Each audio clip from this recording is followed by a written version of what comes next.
Hi Ted, here's a quick test of your clocks now the conversion's been completed. I just power them on, they do the needle sweep, and then as you select gears, first, second, third, fourth, fifth, sixth, and if the run kill switch is active you get a warning. The warning is obviously selectable to different patterns. There's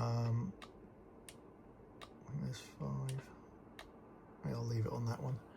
And for the actual gear indication, when the gear's selected, you can dim that to one of 5 levels. So if it's a bit bright at night, you can always dim it down, and it remembers those settings when you turn it off, so you don't have to keep resetting it.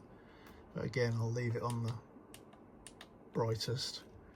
I'll just give it some speed and RPM. Give it 120 kmh and 6,000 revs. So you can see that's all working. Your trip is currently reading 125.8. In fact, just show that's working, I'll reset that one.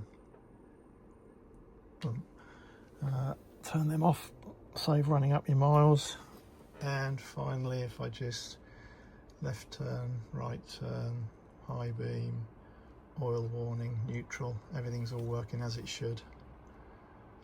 Anyway, I hope you like them. I will get them in the post to you shortly, so they'll be winging their way back to you in the Netherlands. Cheers.